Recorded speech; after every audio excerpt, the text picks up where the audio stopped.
Fertilization. It is the process of fusion of sperm with mature ovum.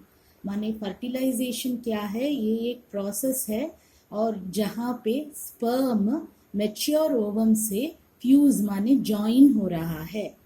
कहाँ होता है ये? साइट ऑफ फर्टिलाइजेशन बुक के प्रकार से इस्टमो एम्पुलरी जंक्शन दिया गया है बुक में.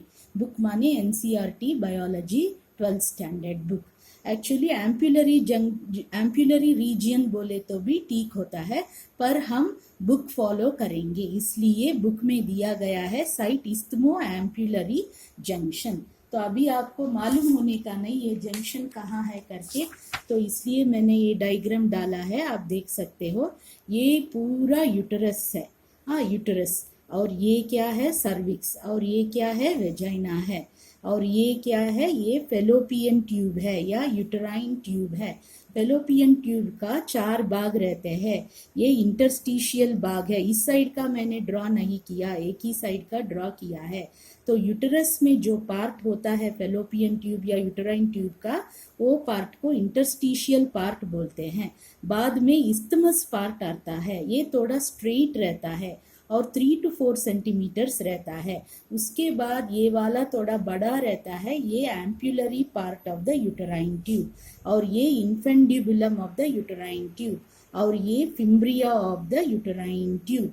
तो आप देख सकते हो कि बुक के प्रकार से वो बोल रहे हैं कि इस्थमस और एम्पुलरी जंक्शन में फर्टिलाइजेशन होता है. इस्थमो एम्पुलरी जंक्शन में फर्टिलाइजेशन हो रहा है और ये ओवरी है. तो आपको मालूम पड़ गया साइट कहाँ पे हो रहा है करके.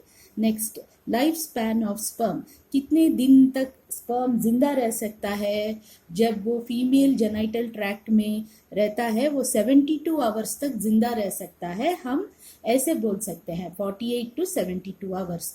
और ओवम का लाइफ स्पैन कितना होता है? वो 24 आवर्स तक जिंदा रह सकता है ओवम. वो हम ऐसे बोल सकते हैं. एग्जैक्टली सभी में तो 24 नहीं रहेगा, इसलिए ऐसे लिखना पड़ता है 12 आवर्स to 24 आवर्स. तो फर्टिलाइजेशन में हम फर्टिलाइजेशन तो बहुत सिंपल एक सेंटेंस में बोल दिया हमने. Fusion of sperm with the mature ovum is fertilization. पर इसका प्रोसेस बहुत बड़ा रहता है.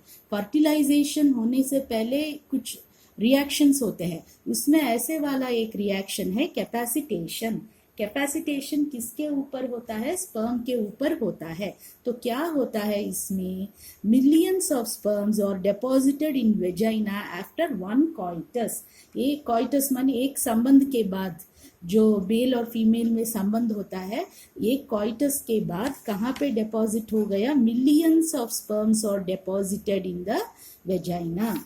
तो उसके बाद क्या होता है? Only thousands of them are capacitated and enter the uterine tube. तो इस मिलियंस में जब यहाँ पे मिलियंस डिपॉजिट हुआ, पर यूटराइन ट्यूब माने फेलोपियन ट्यूब में एंटर होने वाला कितना?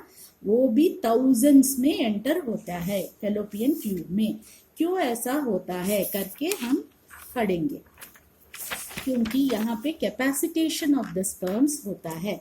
कैपेसिटेशन माने क्या?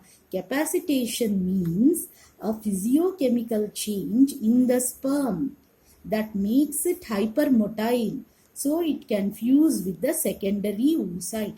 कैपेसिटेशन माने स्पर्म में केमिकल चेंजेस हो रहा है, फिजियोलॉजिकल चेंजेस हो रहा है, केमिकल चेंजेस हो रहा है. किसमें? स्पर्म में. ताकि उसका मोटिलिटी इंक्रीज हो जाए, हाइपर मोटाइल हो जाए. मोटिलिटी माने क्या? मूवमेंट, जाने का, भागने का, इस सब को मोटिलिटी बोलते हैं. वो हाइपर, ज्यादा मोटाइल हो जाता है ताकि वो सेकेंडरी oocyte से फ्यूज हो सके. इसलिए कैपेसिटेशन होता है. कैपेसिटेशन कहाँ होता है? Site takes place in female genital tract. तो फीमेल जेनाइटल ट्रैक्ट में कैपेसिटेशन होता है. कैपेसिटेशन होने के लिए कितना समय चाहिए? 2 to 6 आवर्स. ये जो कैपेसिटेशन टाइम बहुत सारे बुक्स अलग अलग दिए हैं, पर ये स्टैंडर्ड गायनोकोलॉजिकल बुक से लिया गया है. वो 2 to 6 आवर्स है कैपेसिटेशन का टाइम. क्या होता है कैपेसिटेशन स्पर्म में, क्या होता है? The change is there is increase in intracellular pH, that is influx of calcium ion and efflux of hydrogen ion. इसका मतलब है जो सेल्स है स्पर्म का, उसमें पीएच इंक्रीज हो जाता है। पीएच केमिस्ट्री में पढ़ा होगा का क्यों इंक्रीज होता है? क्योंकि कैल्शियम आयन्स को वह अंदर ले लेता है सेल में और हाइड्रोजन आयन्स को बाहर डाल देता है। मीन्स हाइड्रोजन आयन सेल के अंदर कम हो गया, हाइड्रोजन आयन्स कम हो गया तो क्या, वो अल्कलाइन हो गया, तो पीएच ज्यादा हो गया। ठीक है, सो दिस कैसे आता है ये? This is brought about by the secretions of the uterus. ये कैसे ये सब चेंजेस स्पर्म में हो रहा है? क्योंकि यूट्रस कुछ केमिकल सेक्रीट करता है, वो केमिकल्स से ये सब चेंजेस स्पर्म में हो जाते हैं। ठीक है, नेक्स्ट रिएक्शन को जाएंगे फर्टिलाइजेशन में, वो है एक्रोसोमल रिएक्शन। तो एक्रोसोमल रिएक्शन माने क्या? ये भी फर्टिलाइजेशन में ही आता है। It is a process where the acrosome releases enzymes like, मैंने एंजाइम्स का नाम भी लिखा है, hyaluronidase, hydrolytic enzymes, proacrosin, acrosin, and digest the zona pellucida to enter the oocyte। तो एक्रोसोमियल रिएक्शन माने क्या है? एक्रोसोम कहाँ रहता है? स्पर्म। ये स्पर्म माने आप सोचिए ऐसा है, ये नेक है, ये टेल है, तो यहाँ पे एक्रोसोम है। ठीक है, तो वो यहाँ पे जो रिएक्शन है, it is a process where the acrosome क्या करता है, वो एंजाइम्स को रिलीज करता है। वो एंजाइम्स जाके, आपको मालूम है कि ओवरी का कवरिंग रहता है जोना पेल्यूसिडा करके, वो कवरिंग को डाइजेस्ट करता है। तो आपको ये डायग्राम में मैं बताती हूँ। तो आपको मालूम है कि ये वोवम है, ये जो पिंक कलर का है ये पेरिविटलाइन स्पेस है, और जो ये डार्क ग्रीन कलर का है ये जोना पेल्यूसिडा है, और ये जो सेल्स है कोरोना रेडिएटा है। तो ये स्पर्म आ गया। ये एक्रोसोम क्या करता है? ये एक्रोसोम कुछ एंजाइम्स को रिलीज करता है, तब ये जोना पेल्यूसिडा क्या हो जाता है? डाइजेस्ट हो जाता है। तब ये एक्रोसोम जो भी तो केमिकल्स रिलीज किया और जोना पेल्यूसिडा डाइजेस्ट हो गया, इसको हम क्या बोलते हैं? एक्रोसोमल रिएक्शन बोलते हैं। तो एक्रोसोम कौन सा एंजाइम्स रिलीज करता है? मैंने यहाँ पे लिखा है हाइलोरोनिडेज, हाइड्रोलाइटिक एंजाइम्स, प्रोएक्रोसिन और एक्रोसिन। एटलीस्ट आपको हाइड्रोलाइटिक एंजाइम्स एक तो आप याद रखने का। तो ये हो गया एक्रोसोमल रिएक्शन। तो अभी क्या हो गया, वो जाके जोना पेल्यूसिडा को डाइजेस्ट कर दिया स्पर्म ने। बाद में क्या होता है, once acrosome attaches with zona pellucida, it prevents polyspermy by zona reaction। तो prevents polyspermy माने क्या है? It means it won't allow other sperms to attach to zona pellucida।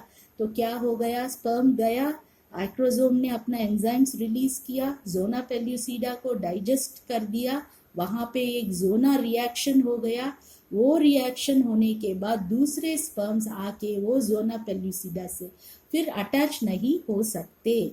तो यही यहाँ पे लिखा है, once acrosome attaches with zona pellucida it prevents polyspermy by zona reaction. तो आपको मालूम हो गया प्रिवेंट्स पॉलीस्पर्मी माने क्या है।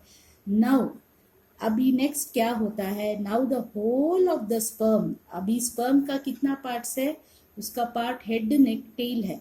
तो now the whole of the sperm, head, neck and tail entry the oocyte, क्या हो जाता है, पूरा का पूरा हेड, नेक और टेल oocyte में एंटर हो जाता है।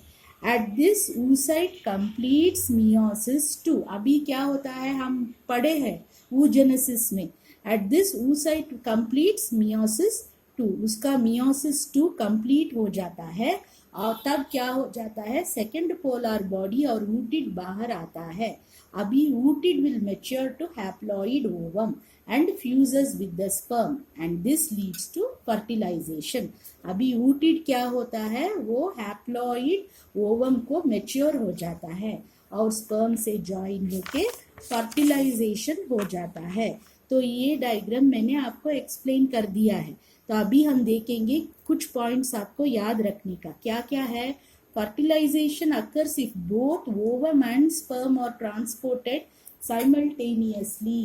अभी क्या हो गया, हम ये डायग्राम को आ गए, तो अभी स्पर्म रिलीज हुआ है वेजाइना में, तो ये कब तक रह सकता है जिंदा ये फीमेल ट्रैक में, 72 आवर्स तक। अभी ओवम भी रिलीज हुआ है, ये कब तक जिंदा रह सकता है, ये 24 आवर्स तक। तो क्या हो गया, ओवम के पास 24 आवर्स है, तो इतने में दोनों ये टाइम में साइमल्टेनियस टाइम में मीट होने का, नहीं तो फर्टिलाइजेशन नहीं होता। तो ये 24 आवर्स बहुत इंपॉर्टेंट रहता है, ठीक है। तो वो ये दोनों साइमल्टेनियस रिलीज हो गए तो अटैच हो गए तो फर्टिलाइजेशन हो जाता है, ठीक है। तो इसका फर्स्ट पॉइंट का मतलब यही है, fertilization occurs if both ovum and sperm are transported simultaneously. Sperm attaches to zona pellucida and brings changes in membranes that does not allow other sperms to attach. ये हमने देखा है, ये क्या है, प्रिवेंशन ऑफ पॉलीस्पर्मी, माने ये sperm आके जोना पेल्यूसिडा से ज्वाइन होता है, कुछ रिएक्शन कर देता है, जोना रिएक्शन, बाकी स्पर्म्स आके उसको अटैच नहीं हो सकते हैं।